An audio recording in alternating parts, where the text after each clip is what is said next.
vivendo assim, na condição de lagarta, ainda quando a gente já está muito, envolvido em coisas materiais, em coisas que nos absorvem no dia a dia, no terra a terra, mas que pouco a pouco nós vamos nos libertando daquilo que é muito material e vamos ficando mais leves, até nós conseguirmos voar lindamente como essa borboleta. E ouvir a nossa consciência vai nos dar essa possibilidade, com certeza. E esse texto, esse é o título de um texto de Joana de Ângeles, que foi psicografado em março de 2014, na Mansão do Caminho. E é um texto lindo, e ao longo do nosso estudo, nós vamos ouvir trechos desse texto. E quem tiver interesse de ter o texto por completo, ele está disponível na internet. Ok? Nós trouxemos esse tema de uma forma simples, mas nem tudo que é simples é fácil, a gente sabe, né? Então a gente procura trazer de uma forma mais simples para ver se a gente consegue incorporar de uma maneira mais efetiva. E muitas vezes nós já ouvimos as pessoas falarem assim, quando a gente está muito aflito, às vezes nós estamos meio desesperados, ansiosos, e aí nos dizem assim, calma, relaxa, ouve a sua consciência, que você vai encontrar as suas respostas. E muitas vezes nós escutamos de certas pessoas isso com uma segurança, não é? E a pessoa diz, não, eu dei uma parada, eu orei, e eu escutei minhas respostas. Enquanto outras pessoas ficam mais desesperadas ainda. Diz assim, deve estar alguma coisa errada com a minha voz, ela deve estar falando muito baixo, eu não estou conseguindo escutar. Ou então a minha voz está falando um monte de coisa que eu não gostaria de escutar e eu prefiro ignorar. A gente tem essas opções também. Mas o fato é que realmente nós temos as respostas dentro de nós. O que nos falta muitas vezes é dar tempo para ouvirmos. Pararmos, sairmos do burburinho, do barulho exterior, para escutar essa voz que nos fala. E se nós temos dúvida sobre isso, nós temos que lembrar sempre que nós temos a centelha divina. O que significa isso? Nós temos uma semente divina dentro de nós. Então, por mais que a gente cometa erros, por mais que nós sejamos imperfeitos, por mais que nós estejamos por aí, às vezes, muito até desequilibrados, às vezes, porque quando a gente fica aflito, quando a gente fica angustiado, a gente muitas vezes perde a noção da direção. Nós temos essa semente divina dentro de nós. Então, se nós pararmos, nós vamos conseguir ouvir essa resposta. E isso está claro aí na pergunta 621 que Kardec fez, a espiritualidade maior, onde está escrita a lei de Deus, na consciência. Então, o que tem dentro de nós, dentro da nossa consciência? A lei de Deus. Então, por que se torna tão difícil, às vezes, nós tomarmos uma decisão, nós nos situarmos, termos uma posição perante determinada situação? O que nos causa, às vezes, tamanha aflição? Joana de Ângeles, muitas vezes, em muitos textos, em muitos livros, ela vem nos falar da importância de nós despertarmos a consciência. Ou seja, de que nós possamos realmente fazer brotar essa semente que existe dentro de nós, que nós possamos ver com clareza o nosso caminho, que nós podemos ter total discernimento nas nossas escolhas. E muitas vezes esse é um potencial exclusivamente humano. Mas por que se torna tão difícil às vezes nós fazermos isso? Ouve a tua consciência sempre que te encontrares em conflito, em dificuldade de definir os rumos, os comportamentos adequados. Então, a nossa dificuldade se deve muitas vezes a essa nossa dificuldade de nos recolhermos, de olharmos para dentro, de buscarmos a resposta em nós. E ela diz mais: quanto mais escutares a tua consciência e exercitares a reflexão do pensamento, mais se expandirão as possibilidades e os registros legais, se te farão claros e lúcidos. e te auxiliarão na conquista da felicidade, da harmonia interior, estimuladoras para o avanço a níveis superiores de evolução. E é isso que a gente busca, ver as coisas de maneira clara e lúcida. Porque quando nós estamos no meio da aflição, tudo fica nublado. A verdade é essa, a gente não consegue ver com clareza nada. Mas ela afirma, está ali, dentro de nós. Ou seja, é pelo exercício de nós nos escutarmos que nós vamos pouco a pouco vendo com mais clareza, ouvindo com mais clareza as nossas respostas. O que no início nós não percebíamos, vai ficando claro sim. O que nos falta muitas vezes é a confiança em si mesma. Porque nós temos uma tendência a buscar a resposta no outro, a buscar as respostas do lado de fora. Só que tem muito barulho do lado de fora. E às vezes a gente fica confuso.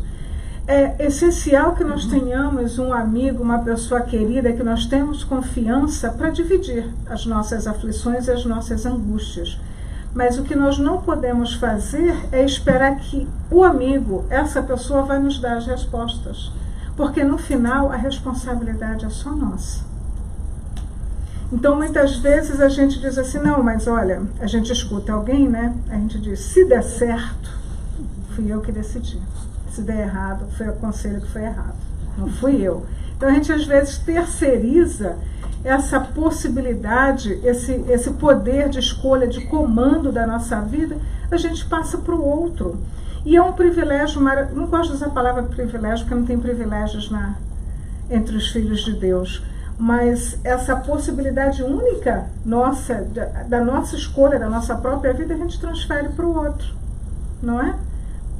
Permitindo que o outro decida sobre os nossos, o que nós vamos fazer da vida. O aconselhamento é saudável, mas a dependência do aconselhamento nos impede o crescimento. Porque nós perdemos essa possibilidade que ela fala aqui, de exercitar a reflexão para ampliar as possibilidades. É compreensível que o espírito em condições aflitivas tenha dificuldade de identificar a lei de Deus nele próprio, porque predomina a matéria, as sensações mais grosseiras na sua existência, permanece como o solo crestado que não permite a semente nele plantada romper-lhe a couraça, facultando que desabrochem as potências adormecidas. Então, todos nós enfrentamos no dia a dia situações conflitivas, situações de alegria, situações de dificuldades. E a nossa dificuldade de dar o nome correto ao que nós sentimos é uma coisa assim bem clara. Quantos de nós já usamos a expressão, estou sentindo um negócio aqui dentro, não sei explicar o que é, eu acho que é um aviso. Ou então, assim, tem um frio na barriga, eu não sei dizer que é, eu sinto que tem alguma coisa querendo me dizer alguma coisa.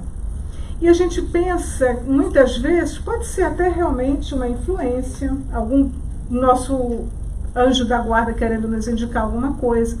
Mas na maioria das vezes é a nossa própria consciência nos dando sinais que a gente não sabe identificar e a gente dá qualquer nome. Então nós temos dificuldade de identificar o que nós sentimos, o que nós percebemos, e nós vamos vivendo assim com essas coisas. Porque justamente nós não paramos para refletir, para analisar aquilo que a gente sente. E aí a gente vai dando nome de coisas, que às vezes fica até místico, né? Porque quando é o frio na espinha, é alguma coisa que vai acontecer. Pode ser mesmo, não é? Mas nem sempre é. Pode ser realmente, simplesmente a nossa consciência dizendo, olha, não é esse caminho. Aí a gente foi pelo caminho oposto que a nossa consciência dizia. Aí a gente, por exemplo, sofre um acidente, tá vendo? O frio na barriga era um aviso. E era mesmo. Só que era um aviso da nossa consciência. Mas como nós estamos muito voltados para fora, a gente sequer percebe que o nosso corpo às vezes está nos dando sinais que a nossa mente está nos enviando, porque todos nós temos as nossas memórias de muitas vidas. Todos nós erramos muito, acertamos muito. E baseado nessas experiências de vida, a gente tem a condição de saber melhor o que é o certo e o que é o errado, mesmo que seja, às vezes, de forma instintiva.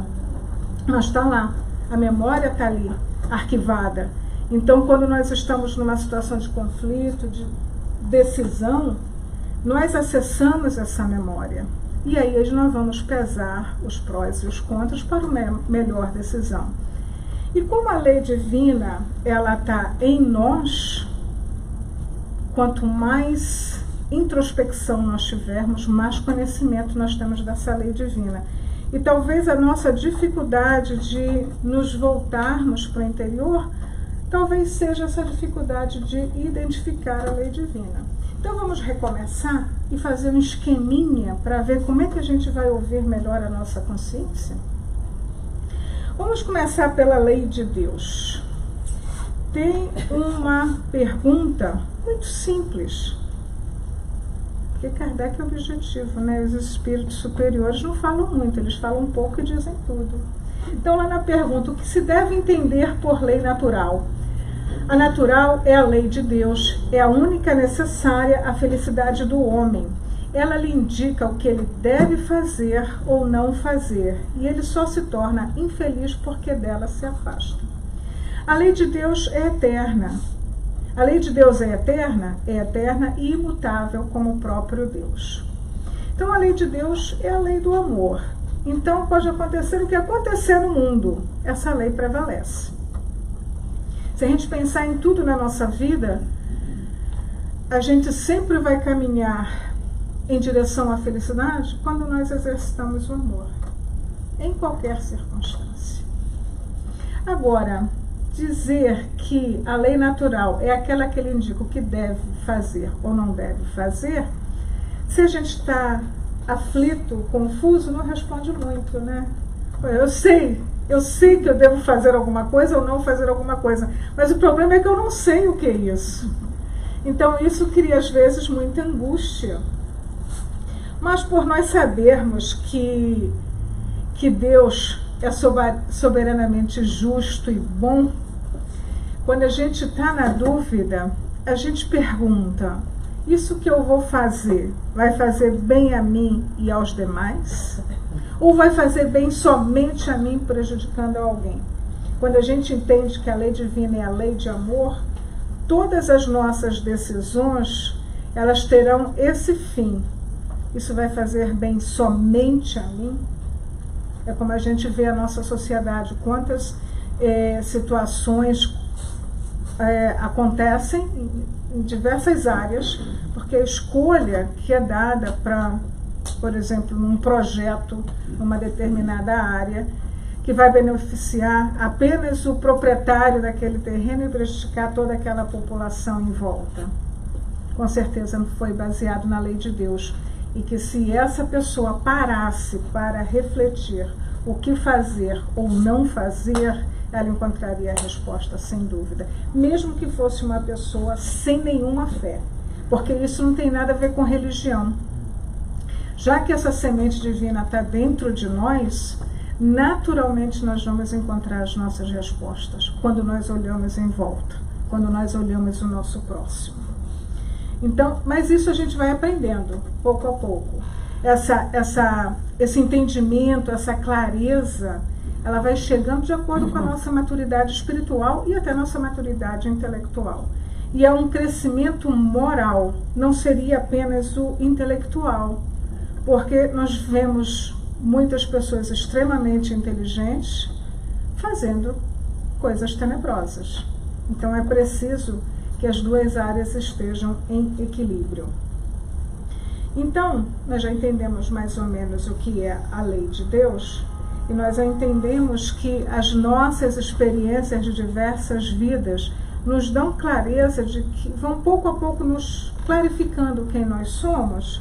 Aí nós já vamos desenvolvendo a fraternidade, a solidariedade, porque quando a gente se conhece melhor e a gente sabe os nossos acertos, os nossos defeitos, as nossas qualidades, a gente entende que o outro também é assim. e aí naturalmente nós passamos a ser mais tolerantes. E já que nós somos espíritas, e nós lemos bastante, nós estudamos bastante, eu trouxe um caso aqui, que está no livro Cartas e Crônicas, pelo Espírito Irmão X, Psicografia de Chico Xavier. Esse livro é super interessante, tem vários casos, é uma delícia de ler. E é muito inspirador também. E esse é o item número 7, Consciência Espírita. Então o Irmão X vem falar que ele escutou de muitas pessoas dizerem assim, nossa, né, é interessante que muitos espíritas, ao desencarnar no mundo espiritual, se encontram numa situação bem difícil. Eles se arrependem de muita coisa, eles lastimam muita coisa. E o que era? Como explicar isso? Né? Tem tanto conhecimento, trabalharam tanto na doutrina espírita, como é que de repente, ao despertar no mundo espiritual, se sentem assim tão deprimidos até? E aí ele começa a falar, lembrar de um sonho, de um momento de Kardec, em que Kardec estava em casa, naquela ocasião em que ele começou a codificar o Livro dos Espíritos, e aí ele estava lá pensativo, lembrando de Lutero, lembrando de um sonho que Lutero teve, em que Lutero dizia, nesse sonho, Lutero foi levado a um lugar que ele dizia que teria sido o paraíso, que era um lugar de muita felicidade, de muita beleza. E ele estava pensando nesse sonho de Lutero. E ele adormece e também tem um sonho. E ele sonha que ele encontra um guia, um espírito de outra esfera, de uma esfera superior. E ao perceber, no encontro com esse guia, eles são transportados imediatamente para outro local. E nesse local, ele escuta muitos gemidos, muitas lamúrias, muita dor. E ele fica impressionado, porque aquilo o toca profundamente. E aí ele pergunta ao guia, nesse lugar jazem os crucificadores de Jesus? E o guia responde, não, eles não conheciam a essência do mal. Ele permanece curioso, porque ele imaginou que para sofrer tanto ali, tinha que ser alguém que tivesse feito muito mal. E aí ele pergunta, seriam os imperadores romanos? Porque se a gente voltar na história, a gente sabe que os imperadores romanos também cometeram muitas atrocidades. E aí o guia diz não, eles não tinham a menor noção de espiritualidade. Então, eles já voltaram à Terra para situações de regeneração, já estão bem, já estão em outra esfera. Nossa, Kardec, então quem poderia estar ali sofrendo tanto? Porque os gemidos eram de profunda dor. E aí ele pergunta, seriam os algozes dos cristãos? Ele disse não, de modo algum. Porque eles eram homens e mulheres quase selvagens, ou seja, não tinham noção de nada, não tinham consciência de nada, não tinham consciência do que faziam. E aí Kardec fica cada vez mais curioso, e no pensamento dele passa aqueles grandes conquistadores, tipo Gengis Khan, Átila, que naquela ocasião conquistavam o território e dizimavam o povo. E o guia percebe seu pensamento e diz, não pense nesses guerreiros que recordas, eles não sabiam de nada da realidade dos espíritos. E aí Kardec diz, bem, então diga-me, que sofredores são estes cujos gemidos e imprecações me cortam a alma? E o guia responde, temos juntos de nós os que estavam no mundo plenamente educados quanto aos imperativos da verdade e do bem, especialmente os cristãos infiéis de toda a época, perfeitos conhecedores da lição e do exemplo do Cristo, e que se entregaram ao mal por livre vontade. Para eles, um novo berço na terra é sempre mais difícil. nós temos todo esse conhecimento, não é?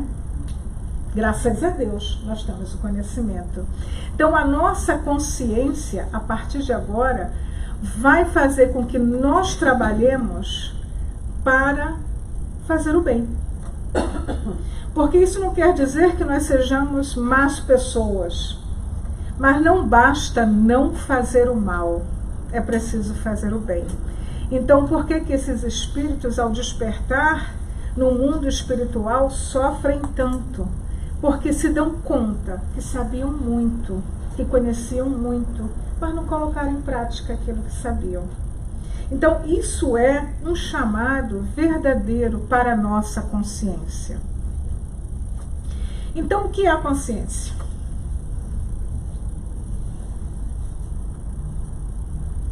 A consciência é a qualidade superior que enseja o discernimento claro e objetivo em torno da finalidade da existência, dos mecanismos propiciatórios à alegria de viver, da percepção de valores transcendentes e enriquecedores. Isso é consciência. É nossa capacidade de discernir o certo e o errado, separar o joio do trigo e saber qual é o nosso objetivo da vida.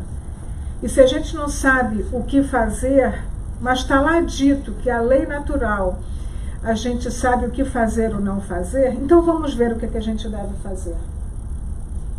Para agradar a Deus e assegurar a sua posição futura, bastará que o homem não pratique o mal? Não. Cumpre-lhe fazer o bem no limite de suas forças, porquanto responderá por todo o mal que haja resultado de não haver praticado o bem. Então, nós já sabemos o que fazer, o que não fazer. Nós já sabemos aonde está essa resposta. E o que nós precisamos fortalecer é o nosso discernimento. É por isso que em nossas orações é fundamental que a gente inclua isso, a capacidade de discernir, porque nós recebemos uma tonelada de informações, nós estamos no corre-corre do dia a dia, e às vezes, por conta do excesso, até de informação, nós temos dificuldade de escolher, porque nós temos essa dificuldade de discernir. Mas isso também é paulatino, isso é crescente. Mas aos poucos a gente vai aprendendo. Quando nós temos a certeza que o fazer é o bem, voltando ao que nós falamos inicialmente, na dúvida, a gente se pergunta, a minha escolha vai gerar algum bem? E aí facilita. A gente se sente até mais tranquilo. Sabe aquele frio na barriga? Ele passa. Com certeza. Porque a gente começa a ver clareza no caminho. Mas a consciência é uma coisa que, ela, como nós falamos anteriormente, ela é crescente e nós vamos despertando essa consciência pouco a pouco. E não adianta querer que o outro veja pelo nosso prisma. Talvez a gente já tenha consciência de muita coisa e o outro não. Mas o fato de nós termos a consciência é pessoal. Nós não podemos exigir que o outro entenda pela nossa mente. E tem uma história que deixa isso bem claro, está lá no Nosso Lar, capítulo 34. É um capítulo em que André Luiz, nessa noite ele estava trabalhando lá no hospital, e aí vai chegar um grupo de samaritanos que está retornando do umbral com vários espíritos que foram resgatados em situação difícil, e ele está lá como voluntário para receber esses espíritos. E ele se dá de frente com uma senhora que estava bem sofrida. E ele pergunta, e ele fica curioso, né? A gente já sabe da curiosidade de André Luiz. Bom, para nós, porque graças à curiosidade dele a gente aprendeu já bastante coisa. E aí ele pergunta para ela, né, como é que ela foi parar naquela situação, como é que ela ficou tanto tempo naquela situação de sofrimento no umbral. E ela diz que não entende, porque ela era uma boa cristã, era uma pessoa boa, tinha uma vida tranquila. Ela antes de morrer, ela já tinha deixado pago várias missas para garantir que quando ela desencarnasse, essas missas iriam lhe dar paz. E ela não entende como, ao desencarnar, ela foi cercada por esses espíritos que pareciam Satanás. Ela não entende isso, porque ela sempre foi uma boa pessoa. Ela tinha algumas vezes que ela tinha que surrar os escravos. E às vezes eles morriam. Algumas vezes ela precisava separar as mães dos filhos. Mas eles eram os escravos. Ela fazia o que todo mundo fazia. Aí ela diz assim: tá certo que em alguns momentos eu sentia que a minha consciência me incomodava. Sabe o frio na barriga? A consciência às vezes me incomodava, mas quando isso ocorria, eu confessava os pecados, era absolvida, cumpria os meus deveres religiosos e tudo voltava ao normal. Essa senhora é lá do tempo de 1800, em que ela ia para a igreja, rezava, pagava a missa, então a consciência se tranquilizava. Ou seja, ela não tinha consciência ainda dos fatos. Porque o que é estar consciente? É estar ciente, estar a par do que está passando. Ela não tinha essa consciência ainda.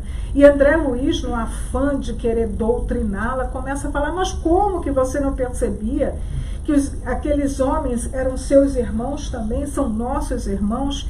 A sorte é que Narcisa chega, interrompe o diálogo e diz para ele: não dá para falar isso para ela agora. Ela não tem noção do que está acontecendo. Então, qual é a diferença? É ter o conhecimento e não fazer. E não ter o conhecimento do que está acontecendo. Mas nós já estamos numa fase em que a gente tem o conhecimento e a gente está ciente das coisas. Já não dá mais para a gente, por exemplo, viajar 1 hora, chegar no destino sem saber por onde passou. Isso é comum, não é? A gente não sabe nem como chegou. A gente passou por um monte de árvore bonita, de lago maravilhoso, passou pela praia, chegou lá, não viu nada, porque nós não estávamos presentes, nós não estávamos cientes da nossa viagem. Então assim é com todas as outras coisas. Quando nós estamos conscientes, nós estamos cientes dos fatos. E com todo o conhecimento que a gente tem, nós precisamos parar para tomar ciência do que se passa em nossa volta, do que se passa com a gente, do que se passa com a nossa mente. Essa é uma responsabilidade nossa. Já não dá mais para a gente fazer de conta que não, deixa para amanhã. Não dá mais. Porque a gente quer vencer, a gente quer vivenciar as coisas todas. Não dá mais para viver a vida assim, sem perceber as belezas, as nuances, as coisas. Às vezes tem coisas difíceis, sim, sem dúvida, mas tem muita coisa boa que a gente não toma consciência e vai empurrando a vida com a barriga, como dizem por aí, não é? E a gente não aproveita tanta coisa boa que a vida oferece. Então, como nós vamos despertar a consciência?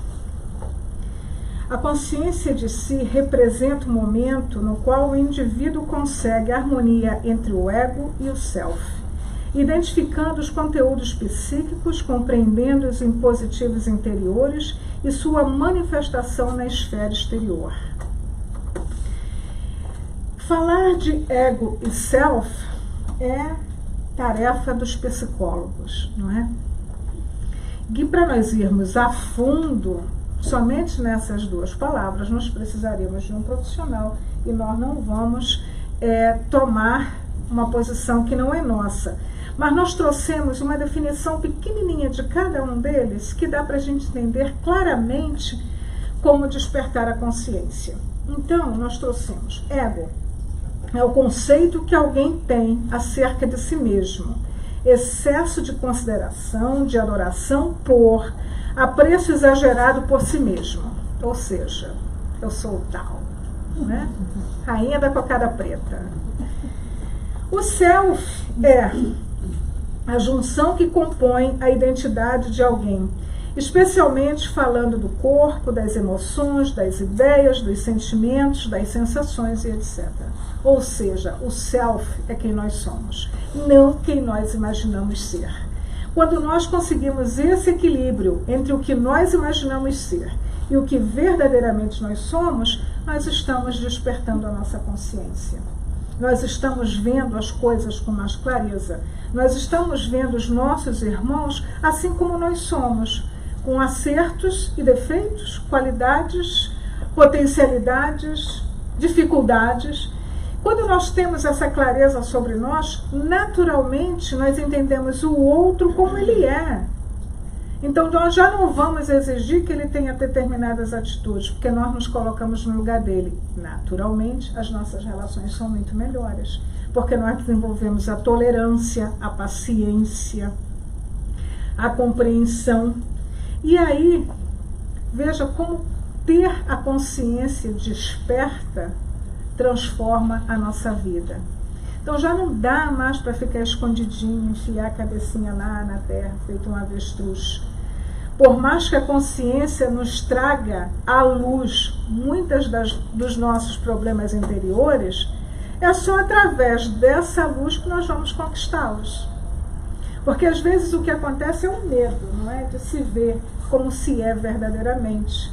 Mas nós precisamos ter em mente que, apesar de todos os nossos defeitos, nós somos filhos de Deus. Então nós somos bons seres. Às vezes esse lado bom nosso pode estar até encoberto por coisas assim que a vida foi colocando e defesas que nós fomos criando. E aí nós podemos nos tornar pessoas duras, secas, mas o potencial bom está lá dentro, o ser divino está lá dentro. Então tomar consciência é tirar todas essas cascas que estão nos cobrindo e trazer para fora esse ser divino que nós somos. Então, quando vamos buscar esse equilíbrio, e nós vamos estar muito mais conscientes de nós mesmos. Então, silenciar, verdadeiramente silenciar, nos buscar com mais frequência e nos buscar independente do lugar. Porque nós imaginamos às vezes que para nós termos esse momento de paz, a gente tem que ir lá para o alto da montanha, não é? Assim, um lugar bem maravilhoso.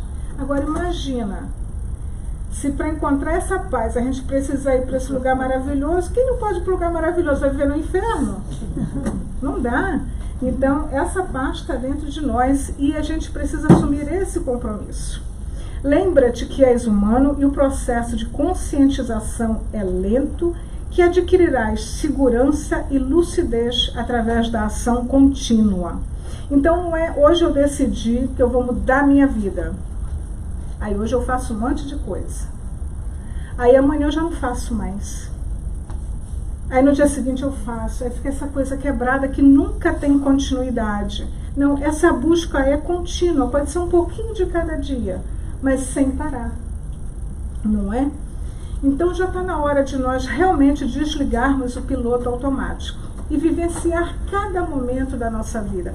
É por isso que a gente ouve falar tanto em mindfulness, porque estar presente no nosso momento, estar ciente de quem está ao nosso lado, estar ciente de quem nós somos, isso nos favorece em tudo na vida. E muitas relações, às vezes, se rompem, se quebram, porque a gente não tem noção de quem está na nossa frente. Aí a pessoa pergunta uma coisa, a gente responde outra. Ontem mesmo, no trabalho, duas colegas de trabalho estavam conversando à parte, assim. Aí uma perguntou alguma coisa, aí a outra ficou calada, falou qualquer besteirinha. Aí quando a senhora foi embora, ela disse assim, meu Deus, ela me perguntou alguma coisa, eu não prestei atenção, não sabia o que responder. E assim acontece nas nossas relações, não é? Nós não estamos presentes para aquela pessoa a quem nós estamos conversando. E outro, não gosto da palavra conselho, mas orientação que Joana nos dá é a seguinte: evita o costume doentio de transferir para os outros a tarefa de decidir por ti, de viver sob os conselhos dos demais como se fosses um parasita psíquico. Liberta-te do morbo da queixa, que lembra bem a nossa leitura de abertura, não é? Não estrague o seu dia. E desperta para entender todos que sofrem, têm problemas, mesmo que não os demonstrem, porque a sabedoria que possuem ao aconselhar é resultado dos caminhos percorridos, das aflições superadas. Então, às vezes, nós esperamos que o outro nos responda a tudo, nos aconselhe, mas esse outro, ele usou da sua própria experiência para dar aquele parecer. E nós temos a nossa própria experiência, que também vai nos dar as ferramentas para que a gente possa tomar as melhores decisões na nossa vida. Nós temos o melhor presente que Deus podia nos dar, que é o nosso livre-arbítrio. Então, saber escolher é tarefa nossa.